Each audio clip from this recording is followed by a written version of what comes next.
man who gave me my start in comedy, actually. Freeway Farrell!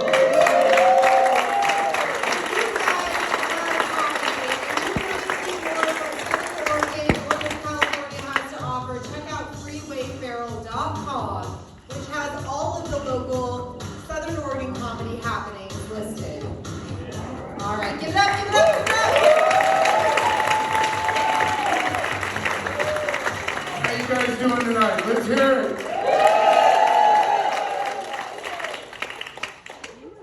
You know what's funny is how many of you folks actually know who the hell I am, and I have no idea who you are. Some of you were out there going, "Hey, Freeway," and I'm like, "Yeah, hi." So yeah, you guys heard what the lady said. My name is Freeway. So what that means is my parents made stupid decisions because they were hippies. Yeah, it's been rough with a name like Freeway all my life. That is my real name. I remember asking Dad. I asked him all the time because I had to keep it on a regular with him. Why did you name me Freeway? And every time Dad had the same response. Dude, Quaaludes will make you do some weird shit. You could have been off-ramp. You could have been an I-5. Screw you, officer. No, I'm not stopping Farrell. Well, you know, it's funny because with a name like mine, first of all, I got teased all my life. You could imagine, right? I mean, constant. There was this one time, I remember there was this gal, and she was sitting on top of me. And she's just going, "Your name is stupid. You got your parents were hippies and idiots." I had enough. I was like, "Get off me, Grandma!" And Pastor Dan, what are you laughing at? Mister, there's lifesavers in my pocket.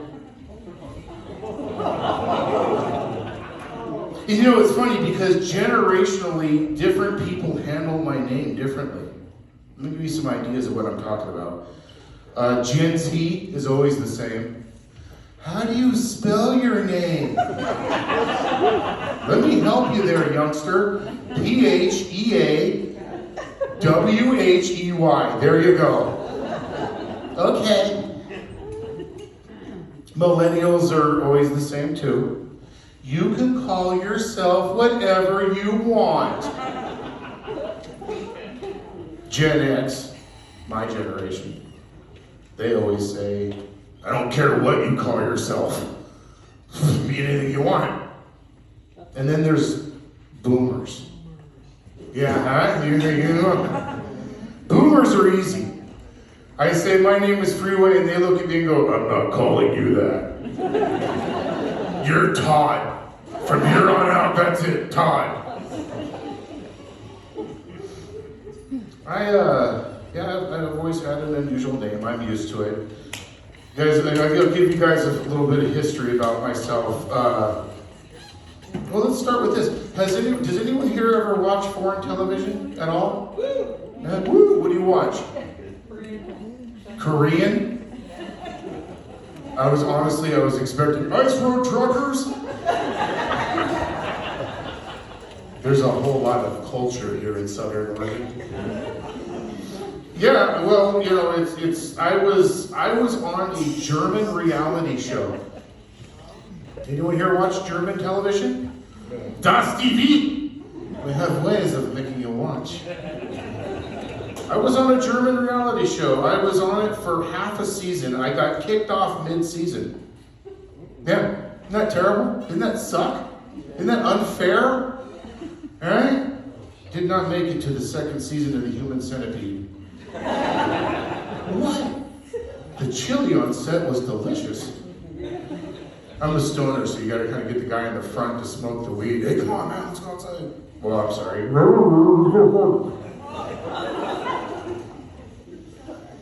I tried. Did anyone here watch that movie Cocaine Bear? You guys know what I'm talking about? Cocaine Bear? I tried for the Medford audition of that. Yeah, not the same circa 1980s Yogi that was in the movie. First of all, the audition was held in a van behind the Dairy Queen. And it was the bear, just a large dude covered in powdered sugar. I walked into the van, he's like, you want to sniff? Sure, is it pure? Tried for Dahmer, auditioned for Dahmer, thought I could do that, right? I could do it, walked in there. That guy behind the desk took one look at me and goes, yeah, we need somebody who don't look like they eat people. Screw you, dude. But what are you gonna do? I'm 54 years old, and I identify, like they say to do nowadays, I identify as lazy. No, I kid you not. I mean, I am part of the do I have to movement. I'm not, I am a lazy man. I have emotional support sweatpants. And yes, ladies, you can pet them. Let's just give you guys an idea. If this was a lever that would save all of your lives, and I was standing over here, you're screwed. That's a long walk. I had a friend visit not too long ago. And he was spending the night. We went out partying, like, when you see an old friend, you go out and you have a good time, right? Everyone does that. So we went out to have a good time. We were partying, and the next day he was sleeping on the couch, and I was in my bedroom. And as I came out of my room, he pops up, comes up to me in the hallway and says, how you doing? All right. Who do you got in your room? No one. I came home alone. Dude, you were with me. He's like, come on, man. I heard it. There was somebody in there. You're making a bunch of noise. Who's in there? I'm like, there's no one in my room. What are you talking about? And then it dawned on me. The sound of me getting dressed sounds like I'm having sex. Because I'm in there all right, it will fit. It will fit. Oh, too tight, too tight. Ooh, that looks good.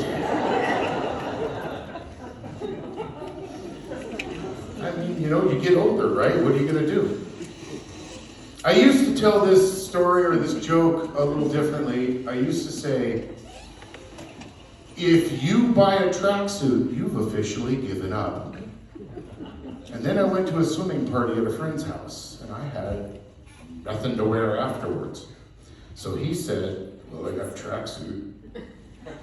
Now, except for what you see me wearing now, that's probably the only thing I'll ever wear for the rest of my damn life. And I figured out something. Have you guys ever priced a tracksuit? Anybody here? Ever?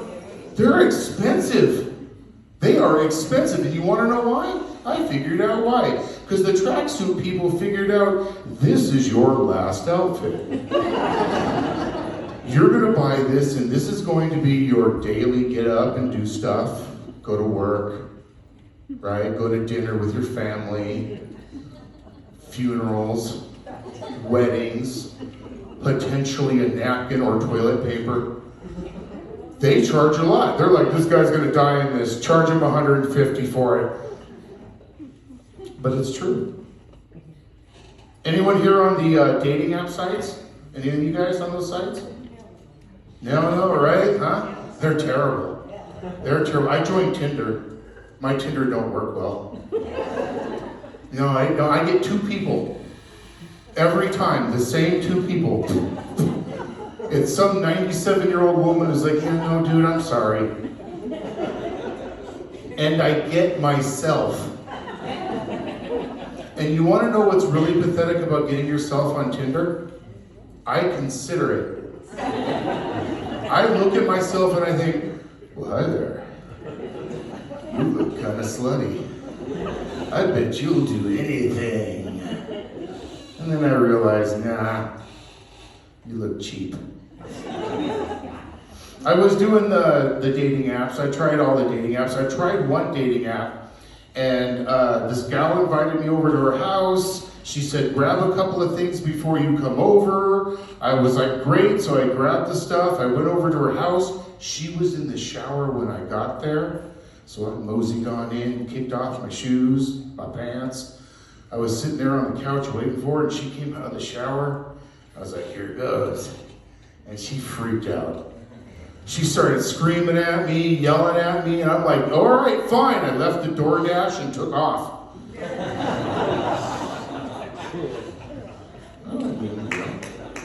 Dating app. You guys know when I say the algorithms in computers, you guys know what I'm talking about? How they when you watch stuff and are on your phone or your computer, then the commercials come back kind of related to you. You know what I'm talking about? Yeah, that algorithm thing got me down. It has, like, first of all, whenever I'm looking at my Facebook, all of my commercials are things like, hey, put on these shoes without bending over. These pants are all elastic. Yeah, it has me. Even the porn algorithms got me. They know me, yeah. The porn algorithms, we all watch porn and we all know when you do your thing and it says, here's things you'll enjoy. For me, it's just like, here's stuff you'll enjoy. 2-hour uninterrupted nap. Really super hot, sexy, someone taking out the garbage for you. It works. You guys might not know this, but in addition to doing comedy, because you may be surprised, but this doesn't pay very well. I'm a security guard. Yeah. You are looking at the worst security guard you have ever seen. I mean, I'm terrible. First of all, if I ask you for your ID, a taco will work. No, I'm not kidding. I'll give you, as you guys know, Medford is a weird place. It can be very strange, right? Especially at 3:30 in the morning. Let me give you guys some ideas about the differences has anyone here worked a graveyard shift? You have? So it's a different world, isn't it? Right? For those of you who've never worked a graveyard shift, I like to refer to you as day walkers. Let me give you an idea of the difference between daytime working and working a graveyard shift. First of all, if you're working a graveyard shift, when I say the world is different, I mean it is night and day. Get it? That's the only pun you're going to get out of me. If you're working during the day and you happen to see a little girl standing on the corner, and she's holding a balloon and she's just smiling away and just a cute kid, you might think to yourself, oh, what a cute child. You might even think to yourself, where the hell are their parents? But you see that same little girl holding a balloon at 3:30 in the morning standing on the corner, that child is opening a gate to hell. I kid you not. You want to know the difference between day and night shifts? I'll give you this. If you see a beautiful, wonderful, marvelous rainbow during the day, you think to yourself, oh, how pretty, how nice. You see that same rainbow at 3:30 in the morning, your medication has kicked in. It's the truth. You guys want a quick life hack? Just real fast, a side note, this is just a life hack for you. This is how I got this suit tonight, all nice and pressed. All right? If you're going out somewhere and you want to, like if you're going on a date and you want to make your shirt look nice, order a hot pizza. Follow me here. Get yourself a hot pizza. When the pizza gets there, keep it hot, keep it in the oven. Then put a towel on your bed. Lay your shirt on that towel, then put another towel over that. You following me here? Take the hot pizza, set it on the shirt. Now you've pressed your shirt. And later, when your date's like, where do you want to go for dinner? You're like, I feel like Italian food for some weird reason. That's just a quick life hack. At 54 years old, I've learned that does anyone here still have hopes and dreams? Anybody? At all? One or two here and there? I used to have a hope and a dream all my life.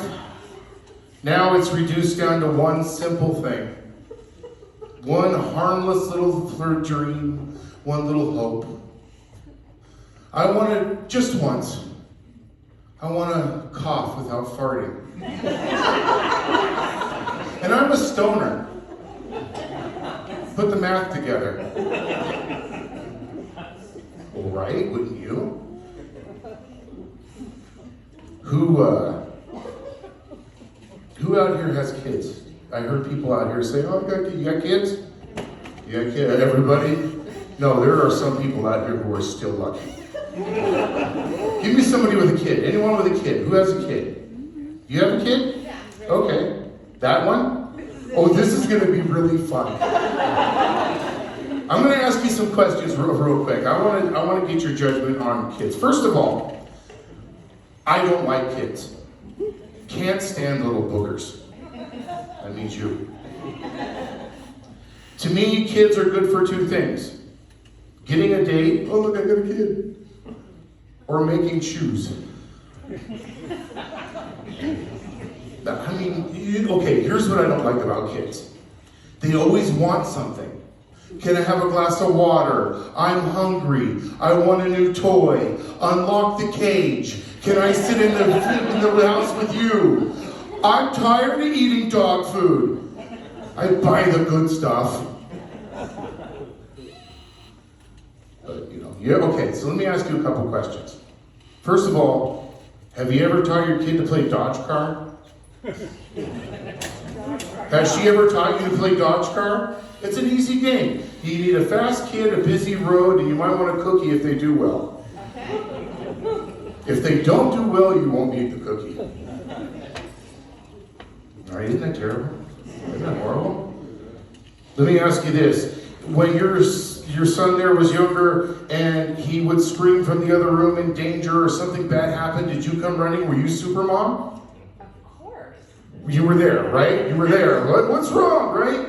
Okay, I want you to be honest. Even though he's sitting right there, he won't send you to the cornfield. This is just between me and you. Screw the rest of these people. Okay. On your way there, did you think the same thing as me? There better be freaking blood everywhere when I walk in there. It better look like the elevator from The Shining. No? And then you got in there and it was like, oh, and then you thought to yourself, I'm going to bite it off and show you what pain is. No? Not at all? You never thought to yourself, oh, your son's in danger, but I just got my nachos. No, but that's how he reacted to it. That's how he reacted? Okay. Mom's in danger, but I just got my nachos. Screw the bitch. So, I'm somebody's dad.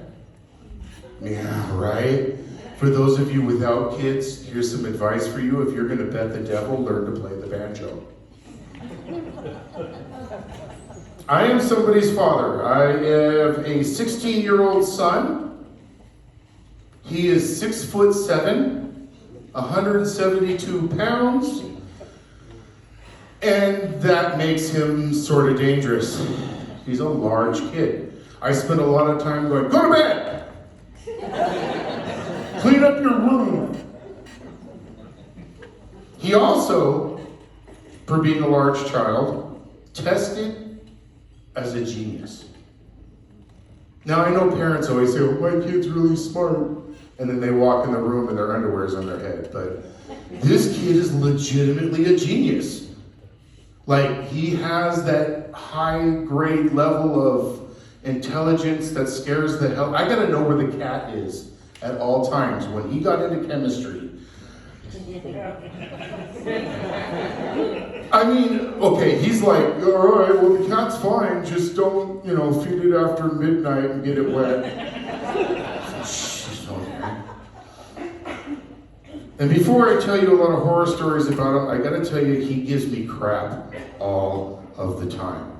I will tell people, this kid's a genius, he's so smart, and then he'll stand behind me and go, yeah, Dad says underwear first, pants last.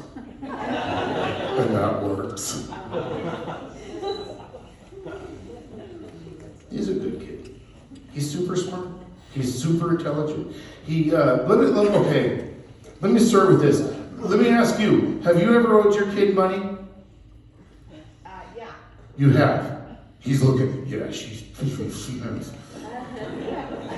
You've owed your son money. Has anyone here ever owed a kid money? Yeah. Okay, I don't know if your kids are like mine, but mine turns into Vinny the Moocher as soon as he has the cash. Get a load of this. I decided I'm going to go to a store and I'm going to pick up a little joke book because comedians, we write our books and little jokes. And we do that, So we go to the store and I decide to bring the kid with me. So I'm standing there looking at the book rack. And next to me, I hear the kid say to me, "So you're going to buy yourself a book to do those little dad jokes in?"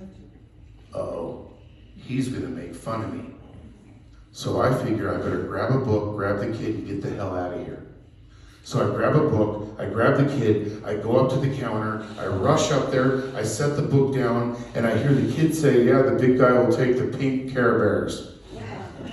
I didn't pay attention to what book. So we're standing there, and the book was $3, I only had $2, so I said, "Son, can I borrow $1? I figured maybe the kid had money. He pulled out a wad of money like this. I mean, it was huge. And I'm like, "Where did you get that money?" Where? And he looks at me and goes, "Yeah, me and Grandma got something going on." They didn't. They did not. You guys he's not here, so I can tell you this. You want to know what he had going on? He took 2 phones out in my name, 2 cell phones, and he was selling time at school on the internet. And making bank. And when I said, "Son, you know what you're doing is wrong, right?" He said, "Yeah, somebody tried to print something and that's how I got caught, and printing costs more." That is not what I meant. So I grab he gives me the $1 and I pay for the book. And we're walking out of the store and I say, "Son, thank you for lending Dad that $1. I super appreciated it. That was very nice of you."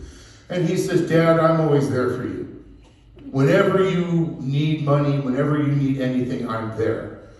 You're my dad, you've always taken care of me, I'm glad to help. And when we get home, I'm gonna need that $2 back." Right? And I'm, wait a minute, $2? It was only $1. "No, Dad, I get it. I understand, and when we get home, I'll still need the $3 back." $3? It was $1. Yes, I get it. And when we get home, $4. I need it. All right, fine. So I now owe this kid the house. Every day I hear from him the same crap. "You got my money? You got my money?" Everything. Now, cut to 2 weeks later. Maybe 3, I don't remember exactly well. I got set on fire. Now, when I say set on fire, I mean,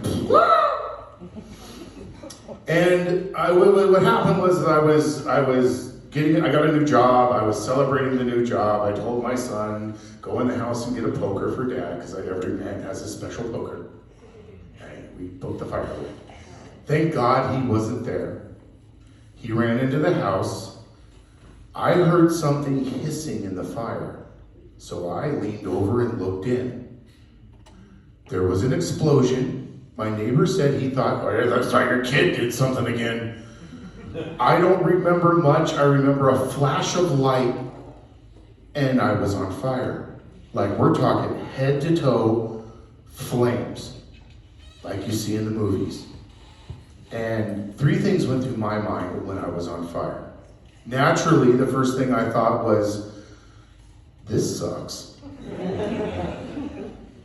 I also kind of thought, "This sucks. This shirt's gonna get ruined." The second thing I thought was, "Oh God, please, please somebody put me out. Please something save me. I don't want my son to watch me burn to death." Because he's standing there going, "Nee!" I rolled on the ground a lot, trying to put the fire out.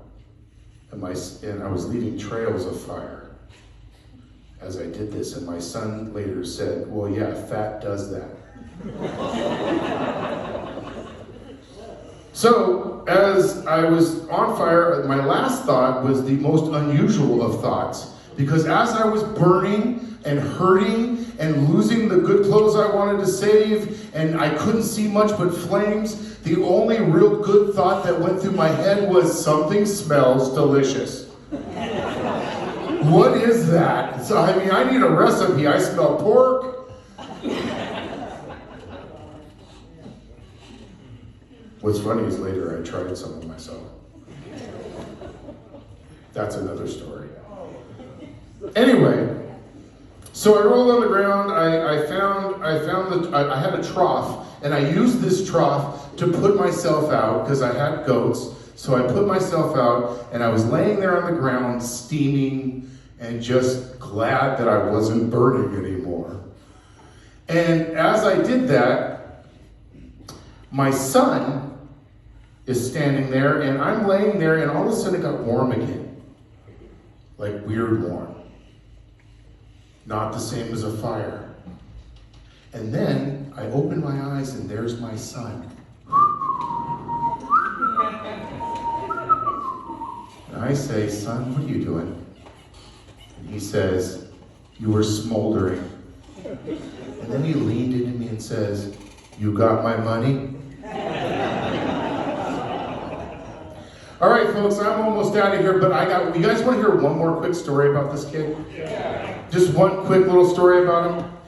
All right. Does everybody here know what a CPAP machine is? Yeah. Some of you said no. Not everybody does. Okay, let me help you. First of all, I like to refer to a CPAP machine as a self-touching oven. This I learned on burrito night.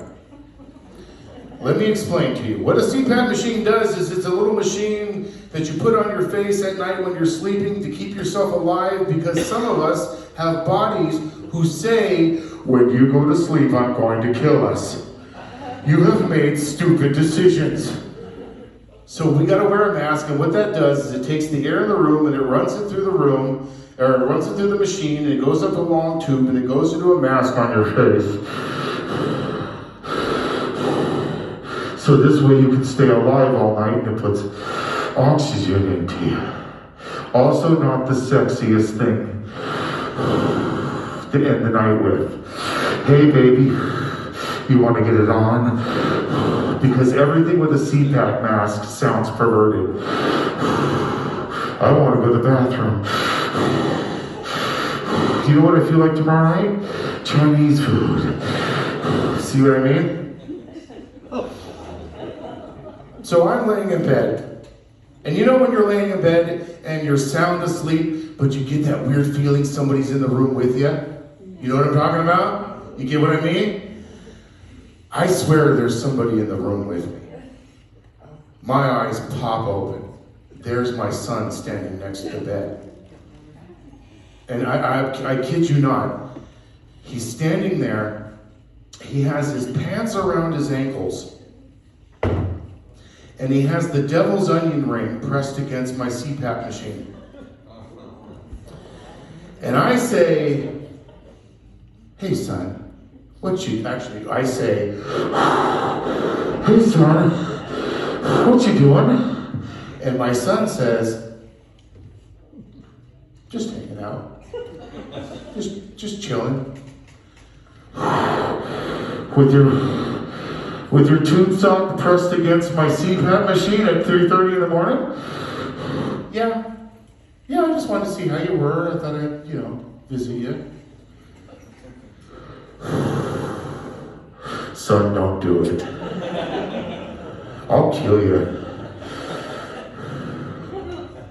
That kid looked at me dead in the eyes, pressed against the CPAP machine as hard as he could, and he said to me, "Do you have my money?" Thank you, ladies and gentlemen, for coming out tonight. We